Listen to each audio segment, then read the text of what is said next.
జల్ జంగల్ జమీన్ నినాదంతో అప్పటి నిజాం ప్రభుత్వానికి వ్యతిరేకంగా సాయుధ పోరాటం జరిపి అమరుడయ్యాడు గోండు బిడ్డ కుమ్రం భీం. ఆయన పోరాటం చేసి ఏళ్లు గడుస్తున్నా ఆశయం నెరవేరలేదు. నేటికి తాగు, సాగునీరు, రోడ్డు సౌకర్యం లేక ఇబ్బందులు పడుతున్నారు ఆదివాసీలు. సాగు చేస్తున్న భూములకు పట్టాలు లేక ఇబ్బందులు పడుతున్నారు. ఇవాళ కుమ్రం భీం జయంతి.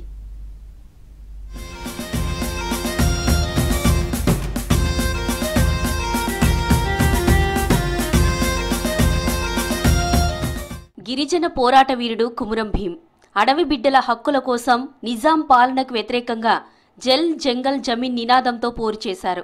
గిరిజనులకు స్వయం పాలన దక్కాలని 1937 నుంచి 1940 వరకు సాయుధ పోరు చేశాడు. ఉమ్మడి ఆదిలాబాద్ జిల్లా కెరిమెరి మండలం సంకేపల్లిలో 1901 అక్టోబర్ 22న జన్మించాడు. చిన్నతనంలోనే అటవీ సిబ్బంది చేసిన దాడిలో తండ్రిని కోల్పోయాడు. తర్వాత భీం కుటుంబం సుర్దాపూర్ గ్రామానికి మారింది. తనకు వారసత్వంగా వచ్చిన పోడు భూమిని సాగు చేసుకుంటున్న టైంలో నిజాంకు అనుకూలమైన సిద్దిక్ అనే జాగీర్దార్ ఆ భూమిని ఆక్రమించాడు. దీంతో కుమురం భీం ఆగ్రహం కట్టలు తెంచుకుంది. దీనికి తోడు రజాకార్లు గోండులతో వెట్టి చాకిరి చేయించేవారు. స్త్రీలపై అత్యాచారాలు, వస్తు దోపిడీ వంటి అరాచకాలకు పాల్పడ్డారు. వస్తు మార్పిడి తప్ప డబ్బు కండ్ల చూడని అమాయక ఆదివాసీలు అడవుల్లో పశువులను మేపినా, పొయ్యి కట్టెలు తెచ్చుకున్నా బాంబర్, ధూపపెట్టి అనే పేరుతో బలవంతంగా శిస్తులు వసూలు చేసేవారు. రజాకార్ల దోపిడిని, ఆగడాలను గోండులు ఖండించినందుకు జంగ్లాతోళ్లు స్థానిక జమీందార్లతో కలిసి జోడేఘాట్ పరిసరాల్లోని ఇండ్లను, పంటలను ధ్వంసం చేశారు.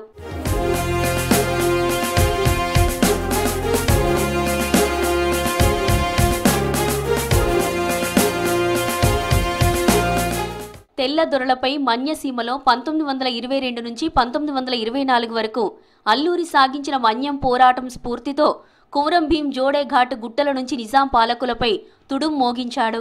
సిద్దిక్ను హతమార్చిన భీం అసోం రాష్ట్రంలో తలదాచుకున్నాడు. ఇక్కడి ఉద్యమానికి కాస్త విరామం ఏర్పడినా అసోంలో కార్మిక ఉద్యమాలకు సారథ్యం వహించాడు. తన సహచరుడు కుమురం సూరు ద్వారా చదువు నేర్చుకుంటూ రాజకీయం పట్ల అవగాహన పెంచుకున్నాడు. ఇంకా వెడుమరాము, లచ్చువటెల్లు భీం ఉద్యమానికి సహకరించిన ప్రధాన అనుచరులు.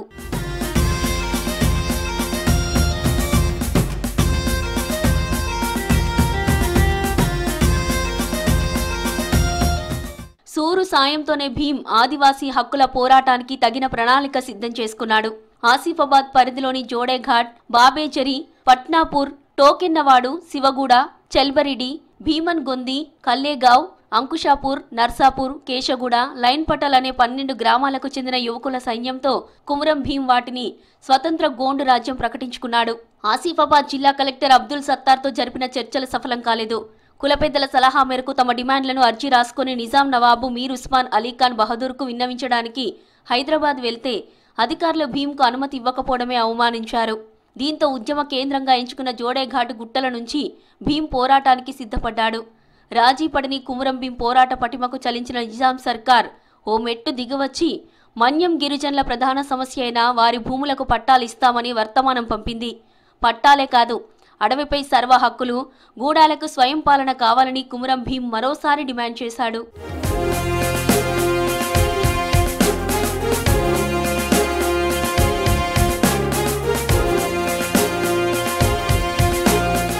కుమురం భీం షరతులను ఒప్పుకొని సర్కార్ పోలీస్ సైనిక బలగాలతో నిఘా పెంచింది. రజాకార్ల అరాచకాలను కల్లారా చూసిన భీం భార్య సోంబాయి ఓ సందర్భంలో ఎక్కడికైనా పారిపోయి తలదాచుకుందామని ప్రాధేయపడినా భీం ఉద్యమ పంతాను వీడలేదు. ఉద్యమంలో గెలిస్తే బతుకుతాం, వచ్చే తరాలు బతుకుతాయి. ఉద్యమం ఓడితే పోరాట స్ఫూర్తైన మిగులుతుంది, వెనుదిరిగేది లేదని చెప్పాడు.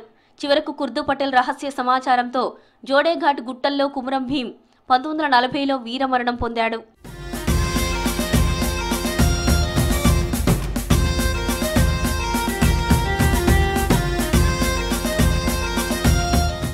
భీం దాదా సాహసం, సంకల్ప బలం, త్యాగం గోండు సమాజం నుంచి ప్రపంచం దాటింది.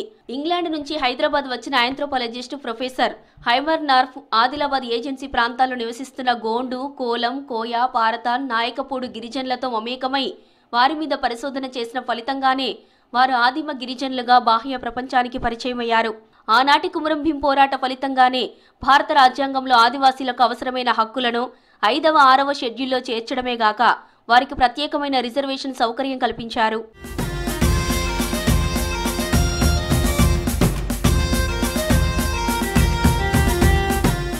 తెలంగాణ రాష్ట్ర ఉద్యమానికి కుమురం భీం పోరాటం స్ఫూర్తిగా నిలిచింది. ఆయన చరిత్ర భావితరాలకు ఆదర్శనీయం.